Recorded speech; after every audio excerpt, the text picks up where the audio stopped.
Hi friends, welcome back to my channel. ఈరోజు మన ఛానల్లో దోసకాయ టమోటా చేపల కర్రీని రెడీ చేసుకోబోతున్నాం. దానికోసం ముందుగా ఒక దోసకాయని, 2 టమోటాలని, 2 ఉల్లిపాయలని, 2 పచ్చిమిరకాయలని తీసుకున్నాను. దోసకాయలను పీల్ తీసుకుని శుభ్రంగా కడుక్కొని టమోటా ముక్కల్ని, ఉల్లిపాయ ముక్కల్ని, పచ్చిమిర్చిని కట్ చేసుకుని పెట్టుకోండి.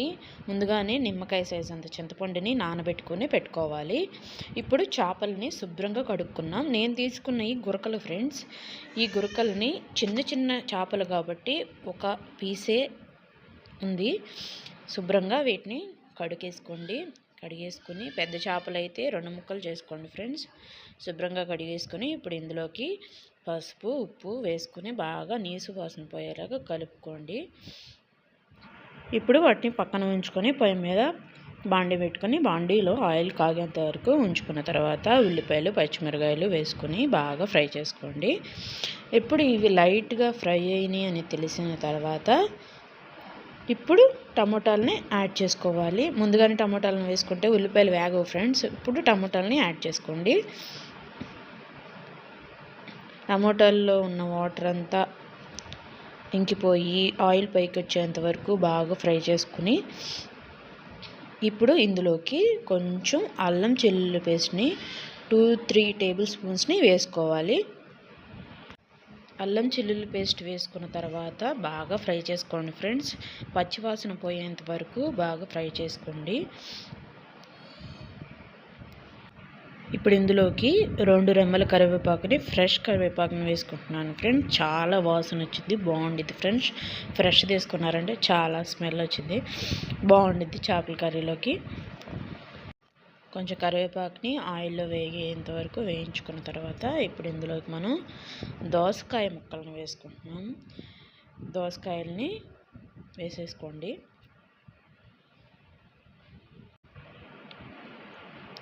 ఇప్పుడు ఈ దోసకాయ ముక్కల్లో ఉన్న వాటర్ అన్నీ అయిపోయేంత వరకు బాగా ఉడికించుకోవాలి ఫ్రెండ్స్. మనం ఎందుకని టమోటాని, దోసకాయని మొత్తం అన్నిటిని ఒకసారి వేయలేదంటే అవి ఫ్రై అవ్వవు ఫ్రెండ్స్. ఇప్పుడైతే ఫ్రై అవుతాయి విడివిడిగా అయితే. ఇప్పుడు ఇందులో మనం దోసకాయ ముక్కలు వేసుకున్న తర్వాత పసుపు చేపల్లో వేసుకున్నాను కదా, ఇప్పుడు దోసకాయ ముక్కల్లో కూడా కొంచెం లైట్గా వేసుకోవాలి. దోసకాయ ముక్కలు వేగడానికి కొంచెం ఉప్పు కూడా వేసుకుంటున్నాను. వేసుకుని బాగా కలుపుకొని ఫ్రై చేసుకోండి ఫ్రెండ్స్.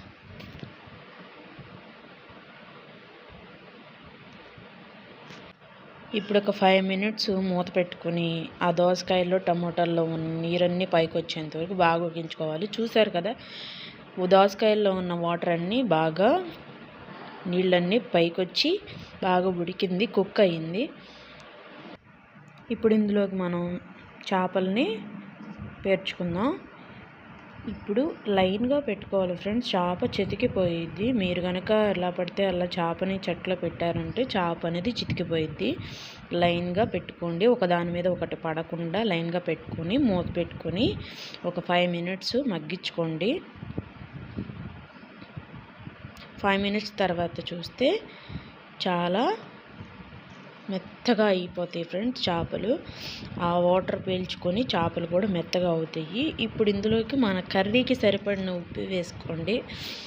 ఉప్పు వేసుకొని తగినంత కారాన్ని కూడా యాడ్ చేసేసుకోండి.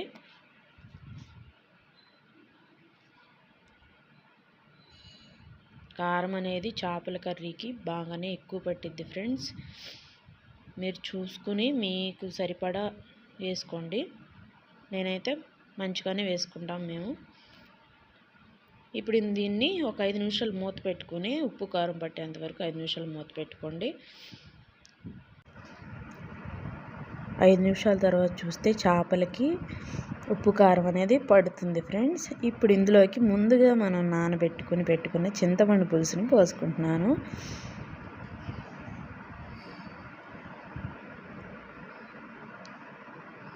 ముక్క అనేది కదలకూడదు ఫ్రెండ్స్. కదిలిందంటే చితికిపోయింది. చేప ముక్క ఏదైనా సరే ఇంతే. చేపల కర్రీలు కూడా ఇలానే ముక్క కదలకుండా వండుకోవాలి. ఎప్పుడైనా సరే ముక్క అనేది కదిలిందంటే విరిగిపోయిద్ది.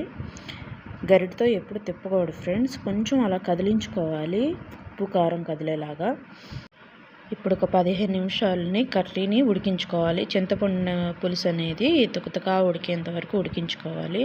ఊరికి ఎలా పడితే అలా తిప్పేసేయకండి ఫ్రెండ్స్, చేప అనేది విరిగిపోయిద్ది. నీట్గా చిన్నగా కదిలించుకోండి. మీరందరూ ఎండు చేపలు టమోటా కర్రీ, ఎండు చేపలు వంకాయ కర్రీ ఇలాంటివి తినుంటారు. కానీ పచ్చి చేపలు దోసకాయ టమోటా కర్రీని ఎవరు తినరు. నేను కూడా ఎప్పుడు తినలేదు ఫ్రెండ్స్, ఇదే ఫస్ట్ టైం చేయడం. అసలు చాలా అంటే చాలా బాగా కుదిరింది ఫ్రెండ్స్. మీరు కూడా ఒకసారి ట్రై చేసి ఎలా ఉందో నాకు చెప్పండి. చాలా అంటే చాలా బాగుండేది ఫ్రెండ్స్. మీరు మళ్ళీ మళ్ళీ చేసుకుని తినాలని అనుకుంటారు. నార్మల్ చేపల కర్రీ కంటే ఇలా చేసుకుని తింటేనే చాలా టేస్టీగా ఉంది ఫ్రెండ్స్. నేను ఫస్ట్ టైం ట్రై చేశాను, మీకు చూపిస్తున్నాను. మీరు కూడా ఒక్కసారి ఇలా ట్రై చేసి ఎప్పుడు చేపల పులుసులాగా కాకుండా ఇలా కూడా ఒక్కసారి దోసకాయలో వేసుకొని తినండి, చాలా టేస్టీగా ఉంది. చింతపండు పులుసు చిక్కబడిన తర్వాత దించేసుకోండి. నా వీడియో కనుక మీకు నచ్చినట్లయితే నా ఛానల్ని సబ్స్క్రైబ్ చేసుకోండి తప్పకుండా. వీడియో నచ్చినట్లయితే లైక్ చేయండి. Bye friends.